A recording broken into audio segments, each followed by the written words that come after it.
तस की तस बनी हुई है। देखिए रिपोर्ट।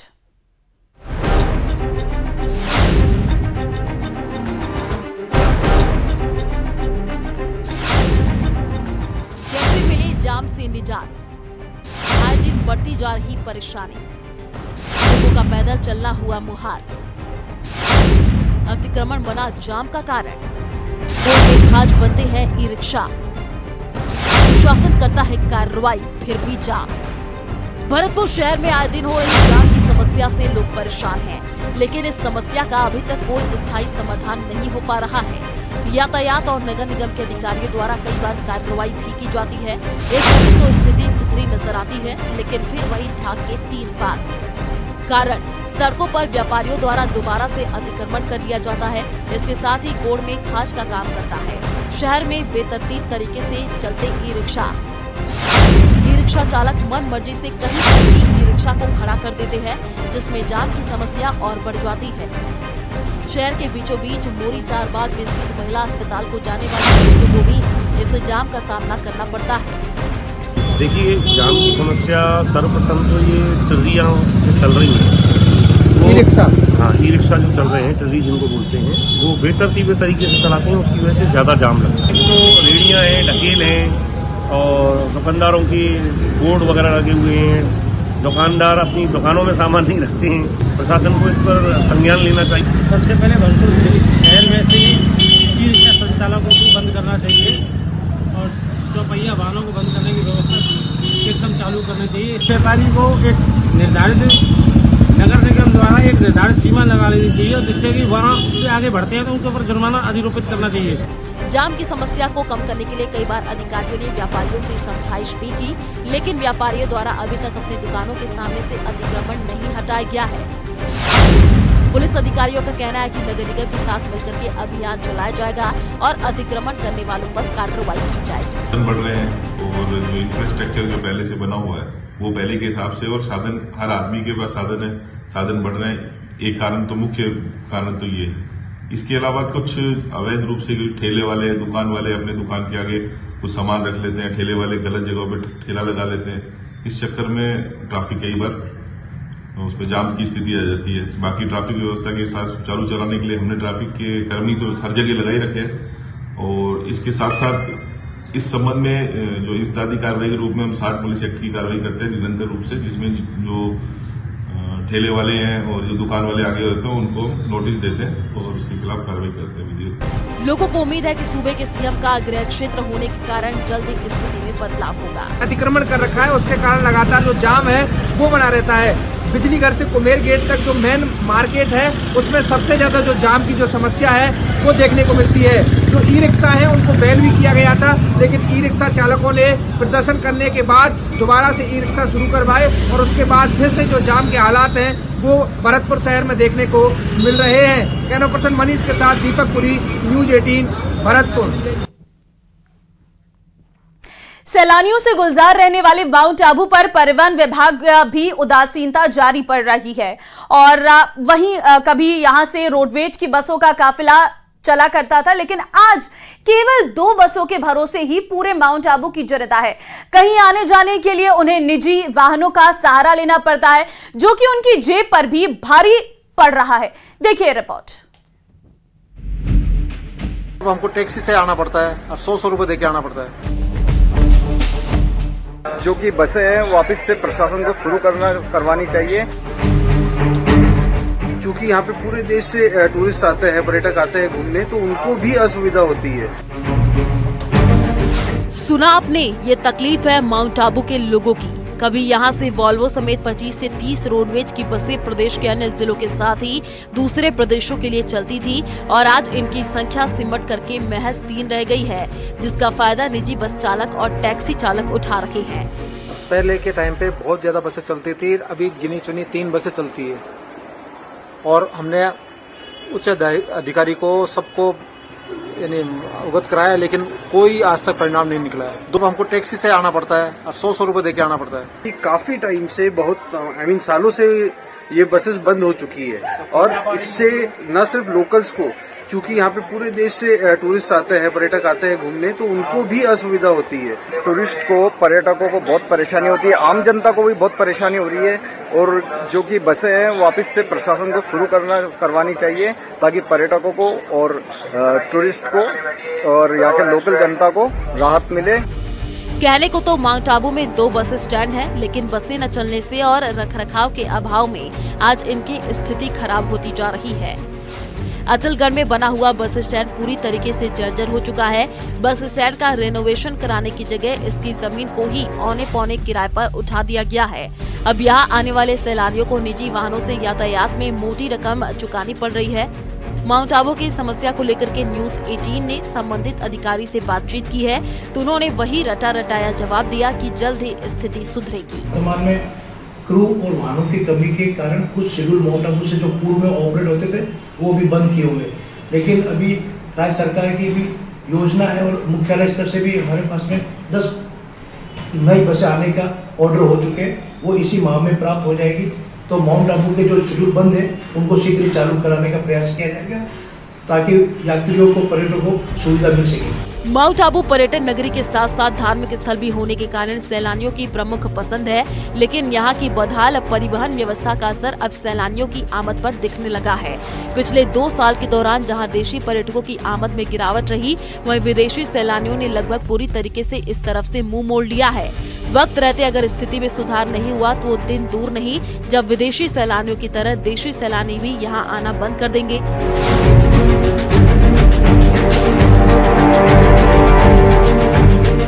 न्यूज 18 राजस्थान के लिए माउंट आबू से प्रतीक कुमार की रिपोर्ट।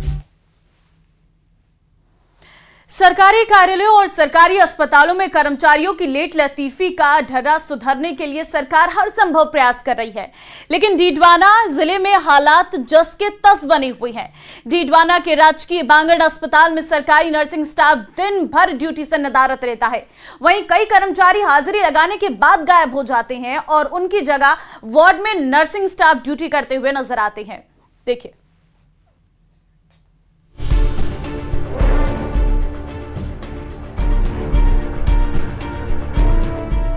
ड्यूटी नहीं फिर भी सैलरी फुल। बांगड़ जिला चिकित्सालय में बंदर बाट का खेल। डॉक्टर अपनी जगह मेडिकल स्टूडेंट से करवाते हैं ड्यूटी। बिना ड्यूटी पर उपस्थित हुए उठा रहे लाखों की सैलरी। आरोप है कि चलाते हैं अपने नर्सिंग होम। सरकारी अस्पतालों और कार्यालयों में कर्मचारियों के गायब रहने की आदत को सुधारने के लिए प्रदेश के मुख्य सचिव से लेकर जिलों में जिला कलेक्टर तक पिछले काफी दिनों से औचक निरीक्षण कर रहे हैं। जहां कर्मचारी गायब मिलते हैं वहां पर एक्शन होता है, लेकिन कर्मचारी शायद अपनी आदत सुधारना ही नहीं चाहते। ऐसे ही हालात डीडवाना के राजकीय बांगड़ अस्पताल से सामने आए, जहां अस्पताल के कर्मचारियों की लापरवाही मरीजों की जान ले सकती है। यहां आमजन को यह शिकायत रहती है कि वार्डों में सरकारी नर्सिंग स्टाफ या कर्मचारी मौजूद ही नहीं रहता। आरोप है कि कर्मचारी तय समय पर आकर सिग्नेचर कर चले जाते हैं और अपने निजी क्लिनिक वहां पर चलाते रहते हैं। इतना ही नहीं, वो अस्पताल में अपनी जगह नर्सिंग छात्रों को बिठा देते हैं और विभाग से पूरी सैलरी उठा रहे हैं। न्यूज 18 राजस्थान ने इसकी पड़ताल की तो यह बात साफ दिखी कि वार्डों से कर्मचारी गायब हैं और उनकी जगह पर नर्सिंग स्टूडेंट बैठे हुए हैं। इससे भी ज्यादा चौंकाने वाली बात तो यह थी कि ये नर्सिंग छात्र कौन से कॉलेज से आ रहे हैं, यह भी स्पष्ट नहीं। देखिए, पिछले 5 सालों में इस बांगड़ अस्पताल में इतना भ्रष्टाचार हुआ है जिसकी कोई सीमा नहीं है। यहाँ पर कर्मचारी ड्यूटी करने के लिए बिल्कुल भी लापरवाह हैं। मैंने खुद देखा है कर्मचारियों को कि उनके स्थान पर कोई ऐसे स्टूडेंट्स बैठे हैं जिनको किसी भी विषय की जानकारी नहीं है, पर वो वहाँ पर उनके जिम्मे पूरी ड्यूटी उन्होंने दे रखी है। इस बांगड़ अस्पताल की अव्यवस्थाओं को लेकर हमारा प्रतिनिधि मंडल जितेंद्र सिंह जी जोधा के नेतृत्व में चिकित्सा मंत्री से भी मिला है और उनको इस बारे में सारी जानकारी दी है कि यहाँ पर इस तरह का भ्रष्टाचार और इस तरह का खेला चल रहा है। इस बारे में जब अस्पताल के अधिकारियों से बात की गई तो उन्होंने कहा, आज ही हमने राउंड किया है और उन्हें कोई कमी नजर नहीं आई। इसके साथ ही उन्होंने कहा है कि अगर अव्यवस्थाएं हैं तो उन्हें सुधारा जाएगा। मैं अभी भी आपके सामने हॉस्पिटल का राउंड ही कर रहा हूँ और मेरे देखने में ऐसा कोई है नहीं कि कोई डॉक्टर है या कुछ नर्सिंग कर्मचारी है वो अपनी चेयर पे नहीं है, रेस में है, चेयर पे है। और मैंने कल से ही प्रशासनिक का ये बात देखा है, तो जितना अभी तक मैंने देखा है साफ़ सफाई की व्यवस्था हॉस्पिटल में है, डॉक्टर की व्यवस्था है, चिकित्सा कर्मी है सारे। अभी तक जो जितना मैंने निरीक्षण किया वो सभी मेरे को कुछ पाए गए। और सीएम साहब की जो अनुशंसा है, उनका जो प्रयास है वो अच्छे प्रयास है और हम उसमें पूरा सहयोग देंगे और पूरा काम मन से तन से करेंगे। मैं और पीओ साहब भी आज राउंड कर रहे हैं और ऐसे कर्मचारी पे दिखाई नहीं दिया अनुपस्थित, अगर दिखाई देंगे तो उस पर कठोर कार्रवाई की जाएगी। जो पूर्व में जो पाए गए हैं 5 मार्च तक, उस पर क्या कार्रवाई रही है और क्या रहेगी? उन पर उनका देखा जाएगा, अगर वो गलत है तो कार्रवाई की जाएगी।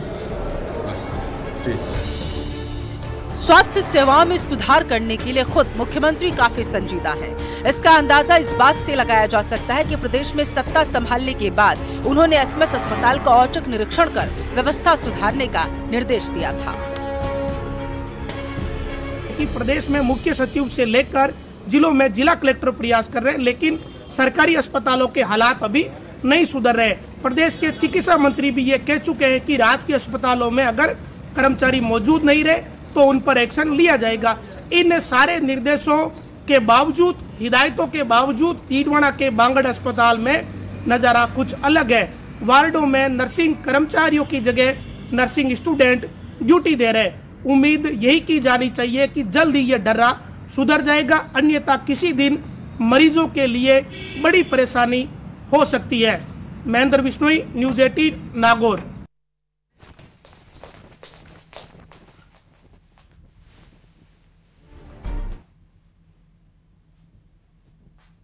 आगे बढ़ते हैं। श्रीगंगानगर में नशे का कारोबार तेजी से फल फूल रहा है। प्रदेश में अन्न के कटोरे के रूप में अपनी पहचान रखने वाले जिले की पहचान अब उड़ता पंजाब वाली बनती जा रही है। नशे की वजह से युवा पीढ़ी बर्बाद हो रही है। स्थानीय लोगों की प्रशासन से अपील है कि वो इस समस्या को जड़ से खत्म करे ताकि यहां के युवाओं को नशे के दलदल से बाहर निकाल सके और घरों को बर्बाद होने से रोका जा सके। देखिए रिपोर्ट। शहर में चिट्टा बंद करो, बंद करो, बंद करो।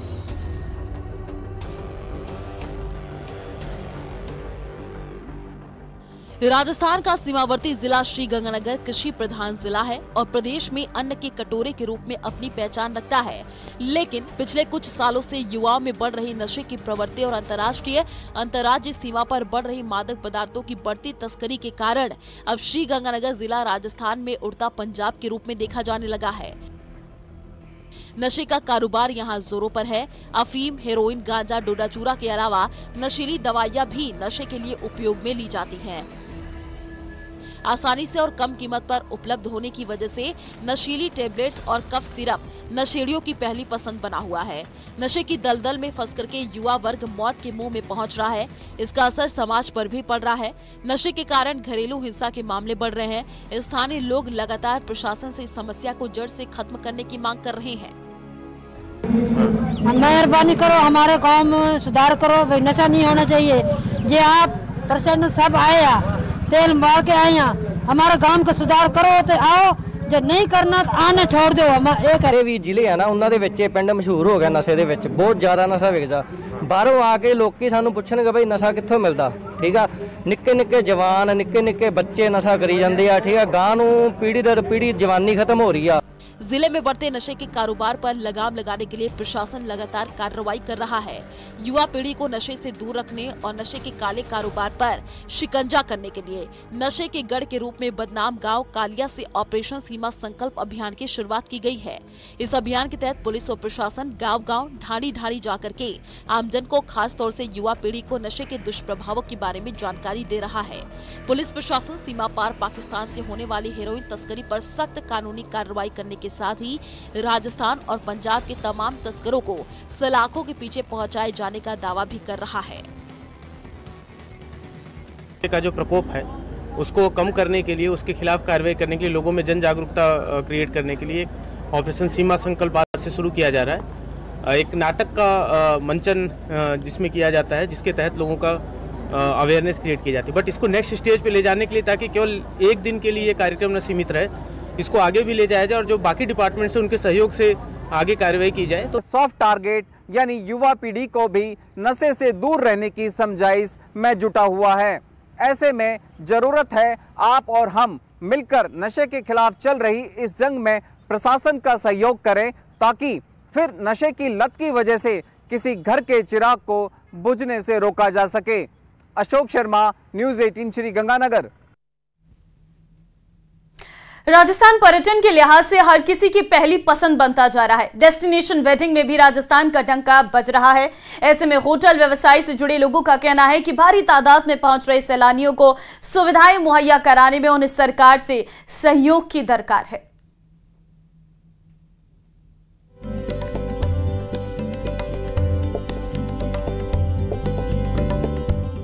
अभी हमने रिसेंटली एक जो है डिमांड की है माननीय पर्यटन मंत्री जी से, माननीय दिया कुमारी जी से, कि राजस्थान में पर्यटन बोर्ड का भी गठन हो। मध्य प्रदेश और गोवा की तर्ज पर प्रदेश में भी पर्यटन बोर्ड की मांग उठने लगी है। होटल फेडरेशन ऑफ राजस्थान से जुड़े लोग समय समय पर राजस्थान में पर्यटन संस्कृति को बढ़ावा और प्रदेश की आर्थिक स्थिति की मजबूती के लिए पर्यटन बोर्ड के गठन की मांग करते रहे हैं। क्यों हो रही है पर्यटन बोर्ड की मांग? सरकार के विभिन्न विभागों, प्राइवेट पर्यटन सेक्टर और स्थानीय पर्यटन से जुड़ी संस्थाओं के साथ समन्वय, पर्यटकों की संख्या बढ़ाने के लिए सार्थक प्लान बनाना, हेरिटेज और सांस्कृतिक धरोहर को बचाने, आर्थिक मजबूती देने के लिए काम करना, बॉर्डर टूरिज्म बढ़ाने के लिए उचित प्लेटफॉर्म पर प्रचार प्रसार करना, पर्यटन सेक्टर से जुड़े संगठनों के साथ साथ समय पर वार्ता कर फीडबैक लेना, पर्यटकों को उच्च स्तर की सुविधाएं उपलब्ध कराना, धरातल पर कार्य कर पर्यटन सेक्टर को बुलंदी पर पहुंचाना। जिस तरीके से गोवा और मध्य प्रदेश में जब से पर्यटन बोर्ड बना, वहाँ पर पर्यटकों की संख्या और पर्यटक क्षेत्र में काम करने में एक सुविधा हुई।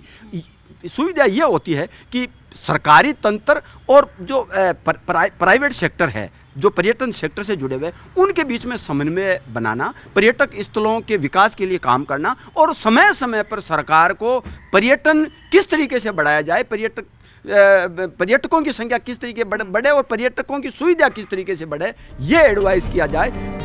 राज्य सरकार ने टूरिज्म क्षेत्र को इंडस्ट्री का दर्जा तो दे दिया, लेकिन होटल व्यवसायियों को लाभ नहीं मिल पा रहा। को भी लेकर काफी समय से आप लोगों की ओर से मांग उठाई जा रही है, क्या कुछ उस पर अभी तक किया गया? अभी लाइसेंसेस जो मिलते हैं होटल्स को सिर्फ 1 साल के लिए मिलते हैं। हम ये चाह रहे हैं कि ये कम से कम 10 साल के लिए मिले सारे लाइसेंस। जी अभी बहुत समस्या है लाइसेंस को लेके। ट्रेड लाइसेंस भी अभी नहीं दे रही है गवर्नमेंट बहुत सारी होटल्स को। हम ये भी चाह रहे हैं कि सब होटल्स को ट्रेड लाइसेंस दी जाए। आपको बताते चले कि राजस्थान सैलानियों को हमेशा से लुभाता रहा है, खासकर पिंक सिटी देसी और विदेशी पर्यटकों की पहली पसंद बनती जा रही है। पिछले साल बम्पर संख्या में पर्यटक जयपुर पहुंचे।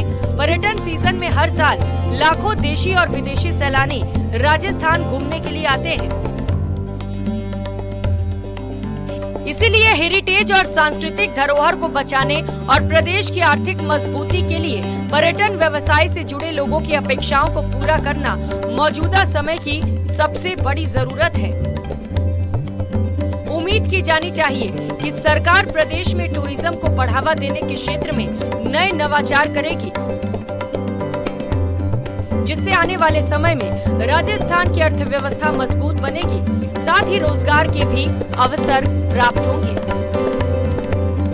पर्यटन मंत्री दिया कुमारी ने भी उन्हें आश्वस्त किया और कहा कि आपके सुझावों पर हम विचार करेंगे और जल्द ही नई योजनाएं लेकर आएंगे, जिससे राजस्थान पर्यटन को पंख लगेंगे और राजस्व में भी बढ़ोतरी होगी। कैमरामैन दिलीप चीची के साथ महिमा जैन, न्यूज़ 18।